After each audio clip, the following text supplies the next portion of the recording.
السلام علیکم ورحمۃ اللہ وبرکاتہ۔ محترم سامعین، خواتین حضرات، اجالا چاندنی امید اسلامی چینل سے میں آپ کی خدمت میں ویڈیو لے کر حاضر ہوا ہوں۔ نئے آنے والے سامعین و سامعات میرے چینل کو سبسکرائب کریں اور ویڈیوز کو واچ کریں۔ اس ویڈیو میں آپ کی خدمت میں یہ عرض کرنا چاہتا ہوں کہ مسلمانوں، جنگ صفین اور واقعہ کربلا میں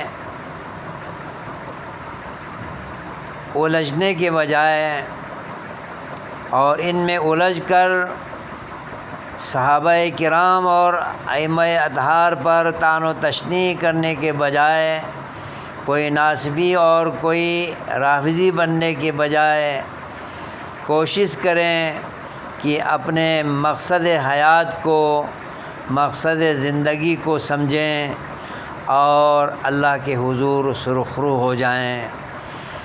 اللہ تبارک و تعالی نے انسانوں کو اپنی عبادت کی خاطر، اپنی یاد کی خاطر، اپنے ذکر کی خاطر، اللہ کے دین کا پرچار کرنے کی خاطر، عقیدہ توحید کو پھیلانے کی خاطر، اپنانے کی خاطر اور اس پر چلنے کی خاطر اللہ تبارک و تعالی نے انسانوں اور جنوں کو پیدا کیا ہے۔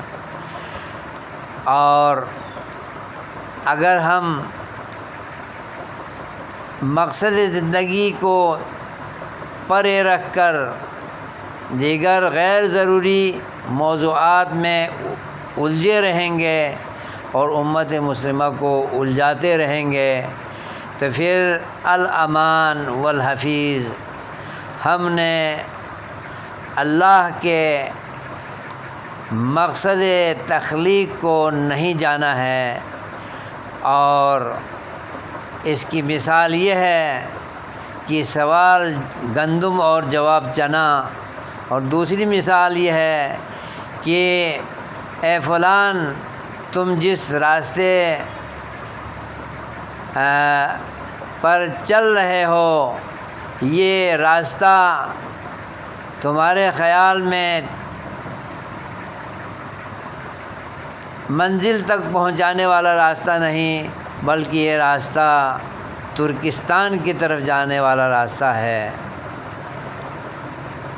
بالکل یہی مثال امت محمدیہ کی بنی ہوئی ہے کہ مقصد زندگی والے راستے کو چھوڑ کر، توحید کو چھوڑ کر اور سنت کو چھوڑ کر، کتاب و سنت کو چھوڑ کر، اللہ کی کتاب اور نبی کے فرمان کو چھوڑ کر ہم دوسری سمت کی طرف چل پڑے ہوئے ہیں اور اسے منزل سمجھا ہوا ہے، اسے نجات کی راہ جان رکھا ہے، جبکہ یہ ہمارا خام خیال ہے۔